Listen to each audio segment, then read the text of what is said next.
Hi! Welcome to Swiss kitchen. இன்னைக்கு நம்ம பன்னீரும், கேப்சிகமும் வச்சு ஒரு செமி கிரேவி தான் நம்ம பண்ண போறோம். இது வந்து சப்பாத்திக்கு, பரோட்டாக்கு, ரைஸ்க்கு, தயிர் சாதத்துக்கு கூட கூட வந்து இத வச்சு சாப்பிடுற மாரியான ஒரு ஈஸியான ரெசிபி. பிகினர்ஸ் கூட ஈஸியா செஞ்சிரலாம். நல்ல ஹை புரோட்டீன் இருக்கிற நம்ம பன்னீர் தான் இதுக்கு நம்ம எடுத்துக்கிறோம். பன்னீர் எப்பவுமே வந்து குழந்தைங்களுக்கு, நம்ம டயட் இருக்கவங்க எல்லாருமே வந்து எடுத்துக்கிட்டோம்னா ரொம்ப நல்லது. நான் இதுக்கு வந்து ஒரு 200 கிராம் பன்னீர் வந்து இந்த மாதிரி கியூபா கட் பண்ணி வச்சுக்கிறேன். இது கூட வந்து கேப்சிகம். கேப்சிகம் வந்து நல்லா வந்து ஒரு ஃப்ளேவர் குடுக்கும். நம்ம அ வெஜ், நான்வெஜ் 2லயுமே சேர்த்தா இதோட ஃப்ளேவர் வந்து நல்லாருக்கும். இதுக்கு வந்து நம்ம அ ஒரு ஆனியன் வந்து இந்த மாதிரி கியூபா அதையும் கட் பண்ணி வச்சிருக்கேன்.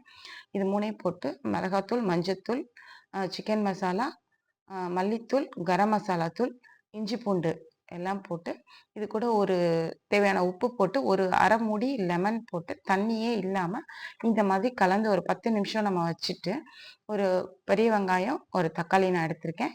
இத வந்து நல்லா பேஸ்ட் பண்ணிக்கிறோம். பேஸ்ட் பண்ணிட்டு, ஒரு கடாயில நல்ல ஒரு 4 ஸ்பூன் தாராளமா எண்ணெய் விட்டுட்டு, நம்ம அரைச்சு வச்சிருக்கிற வெங்காயம், தக்காளி பேஸ்ட் வந்து நம்ம போட்டு, இந்த அளவு எண்ணெய் விடுற அளவுக்கு வதக்கிட்டு, நம்ம கலந்து வச்சிருக்கிற இந்த பன்னீர், கேப்சிகம், ஆனியன போட்டு இத நம்ம ஒரு 10 நிமிஷம் குக் பண்ணோம்னா ரெடி ஆயிடும். அவ்வளோதாங்க. ஈஸியா பண்ணிரலாம். ஒரு 10 நிமிஷத்துல வந்து நமக்கு வந்து ஒரு கிரேவியே ரெடி ஆயிடும். நீங்க இத வந்து அ ஒரு கஸ்தூரி மேத்தி இறக்கறதுக்கு முன்னாடி கஸ்தூரி மேத்தி 1 ஸ்பூன் நல்லா தேய்ச்சு விட்டுட்டு போட்டுட்டு இறக்குனீங்கன்னா, சூப்பரான ஒரு பன்னீர், கேப்சிகம் கிரேவி ரெடி ஆயிடும். நீங்க செஞ்சு பார்த்துட்டு எப்படி இருக்கு அப்படின்னு சொல்லிட்டு கமெண்ட் பண்ணுங்க. Thank you. பாய்.